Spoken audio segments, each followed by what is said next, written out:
नमस्कार। आज हम एक बहुत ही दिलचस्प विषय पर बात करने वाले हैं। जी। हमारे पास स्रोत के तौर पर भजन मार्ग यूट्यूब चैनल का एक अंश है। हाँ। इसमें एक दंडी सन्यासी और पूज्य महाराज जी के बीच का एक बहुत गहरा आध्यात्मिक संवाद है। बिल्कुल, बहुत गहरा संवाद। तो इस संवाद की गहराई में जाकर हमारा मकसद है कुछ खास आध्यात्मिक चीजों को समझना। जैसे कि ज्ञान का असली रूप क्या है, कर्म संन्यास का मतलब क्या है असल में, आत्म साक्षात्कार मतलब खुद को जानना, उसका रास्ता क्या है, और हाँ, एक बहुत महत्वपूर्ण बात, प्रणव यानी ओम, उसकी साधना का क्या महत्व है इसमें। जी, ये सब बहुत ही मूल प्रश्न है। तो चलिए इस बातचीत में उतरते हैं और देखते हैं कि क्या खास बातें निकल कर आती हैं। अच्छा, तो बातचीत शुरू होती है बड़े ही विनम्र माहौल में। हाँ, बहुत विनम्रता है। और दंडी सन्यासी जो हैं वो महाराज जी के सामने बैठने में भी संकोच कर रहे हैं। जी, खुद को सेवक मान रहे हैं और महाराज जी को इंद्रियों का स्वामी कह रहे हैं कि सेवक का स्वामी के सामने बैठना ठीक नहीं। और महाराज जी का जवाब भी उतना ही विनम्र है। हाँ, वही तो। वो कहते हैं कि भाई मैं कोई विद्वान नहीं हूँ, ना ही बहुत पढ़ा लिखा हूँ। हाँ। जो कुछ भी बोलता हूँ वो तो बस संतों की चरण रज, उनके चरणों की धूल का प्रताप है। संतों की चरण रज में वो बहुत सामर्थ्य मानते हैं। हाँ, यहीं पर मुझे लगता है ज्ञान के बारे में एक बहुत जरूरी बात सामने आती है। बिल्कुल, महाराज जी यहाँ दो तरह के ज्ञान की बात कर रहे हैं, ऐसा लगता है। अच्छा। एक तो वो ज्ञान जो हम शास्त्र पढ़कर, सुनकर, विचार करके हासिल करते हैं, मतलब शास्त्र ज्ञान कह सकते हैं उसे। हाँ, बाहरी ज्ञान। और इस शास्त्र ज्ञान को लेकर महाराज जी एक तरह की चेतावनी भी दे रहे हैं शायद। हाँ, बिल्कुल।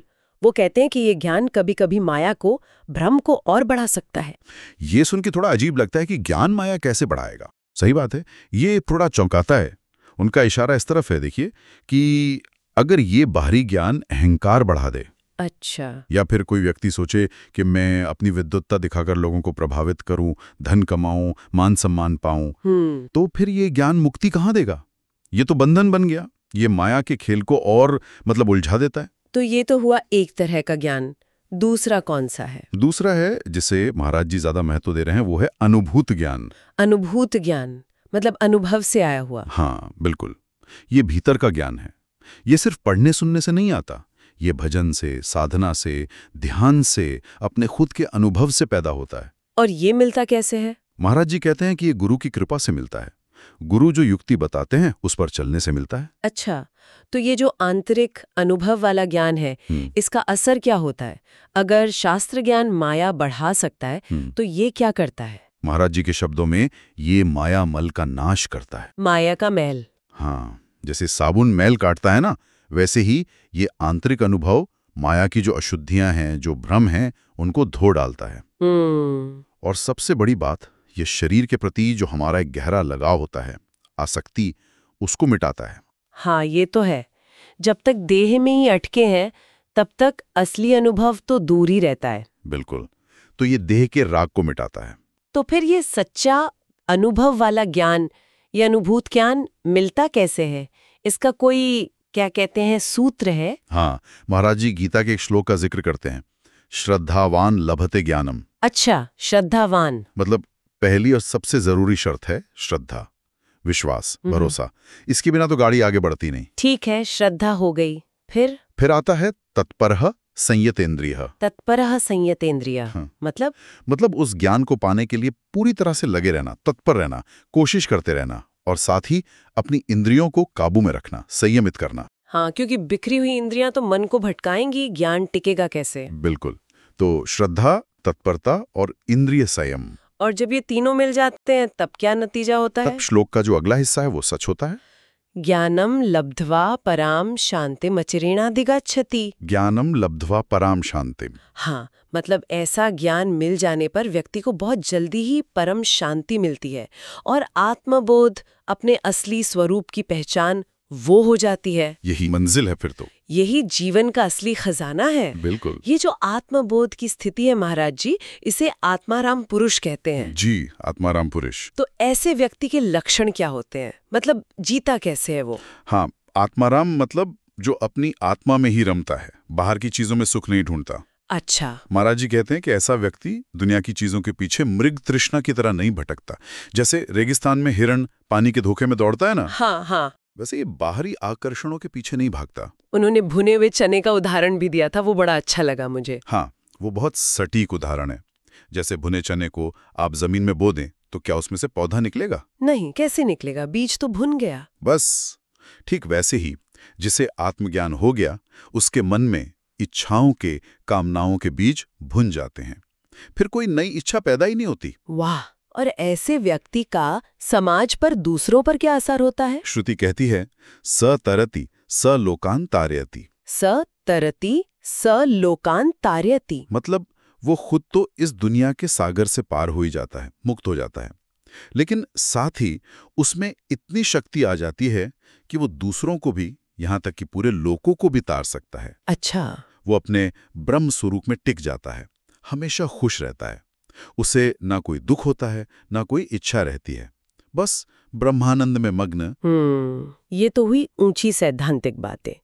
इसके बाद ना दंडी सन्यासी एक बहुत ही निजी प्रैक्टिकल सवाल पूछते हैं। हाँ, वो अपने बारे में पूछते हैं। हाँ, वो कहते हैं कि भाई मुझे दंड सन्यास मिल तो गया, शायद गुरु कृपा से या प्रारब्ध से, लेकिन मैं खुद को इसके लायक नहीं समझता। नहीं, मैंने इसके लिए कोई खास मेहनत की थी जी।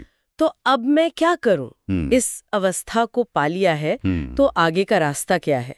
क्या मुझे कर्म सन्यास की तरफ जाना चाहिए? और यहीं पर महाराज जी कर्म सन्यास का जो आम मतलब लोग समझते हैं, उस पर एक बहुत जरूरी बात कहते हैं। क्या कहते हैं? वो कहते हैं कि कर्म सन्यास के दो मतलब समझे जा सकते हैं। एक तो है कि कर्म करना ही छोड़ दो, बिल्कुल अकर्मण्य हो जाओ। अच्छा, एक मतलब ये। और दूसरा, जो शायद ज्यादा सही है, हाँ, दूसरा मतलब जिसे महाराज जी ज्यादा बेहतर मानते हैं, श्रेष्ठ मानते हैं, वो है कि कर्म तो करो। कर्म करो। हाँ, कर्म करो और पूरी कुशलता से करो, अच्छे से करो, लेकिन उसके फल की इच्छा, उसका नतीजा क्या होगा, इसकी उम्मीद पूरी तरह छोड़ दो। अच्छा, फल की इच्छा का त्याग। जी, इसे वो कर्म त्याग कहते हैं और इसी को वो असली कर्म सन्यास मानते हैं। सिर्फ काम छोड़ देना नहीं, बल्कि काम के फल से अटैचमेंट छोड़ना। ये तो बहुत ही महत्वपूर्ण फर्क है। मतलब सिर्फ हाथ पर हाथ रखकर बैठ जाना वो असली कर्म सन्यास नहीं है, जब तक कि स्वरूप बोध ना हो गया हो। महाराज जी साफ कहते हैं कि अगर आत्मज्ञान हो गया है, व्यक्ति अपने ब्रह्म स्वरूप में स्थित है, तब उसका कुछ ना करना ठीक है, शोभा देता है। लेकिन अगर स्वरूप बोध हुआ नहीं और आदमी आलस में या किसी गलत फहमी में कर्म छोड़कर बैठ जाए, तो वो तो अपना जीवन बेकार कर रहा है। हाँ, क्योंकि कर्म करना तो शरीर का स्वभाव है, जब तक शरीर है। बिल्कुल। तो फिर दंडी सन्यासी को महाराज जी क्या करने की सलाह देते हैं? कर्म करें, पर किस तरह की साधना करें? वो कहते हैं कि जो गुरुमंत्र मिला है और उनका इशारा साफ तौर पर प्रणव यानी ओम की तरफ है।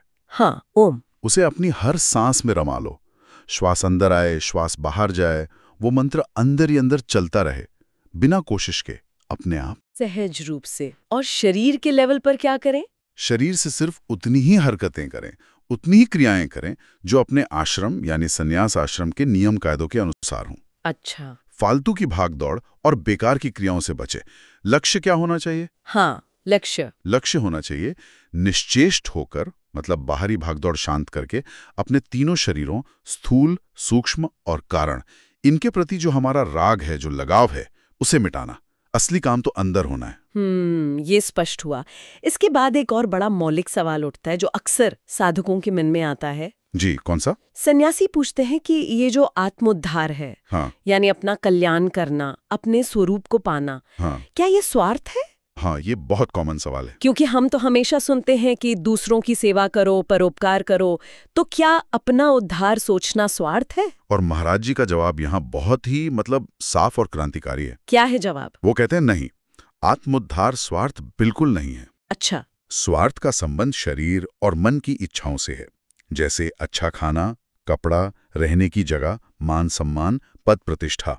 हाँ, ये सब दुनियावी चीजें। इन सब की इच्छा करना और इन्हें पाने की कोशिश करना, ये स्वार्थ है। तो फिर आत्मोद्धार परमार्थ कैसे हुआ? ये परमार्थ क्यों है? क्योंकि आत्मा का उद्धार शरीर का उद्धार नहीं है, वो अपने असली मैं का उद्धार है। अपने आत्म स्वरूप को जानने की इच्छा, आत्मा में ही टिके रहने की इच्छा, मोक्ष की इच्छा, ये परमार्थ है। परमार्थ? हाँ, शास्त्रों में इसे विशुद्ध मुमुक्षुता कहा गया है। विशुद्ध मुमुक्षुता यानी मोक्ष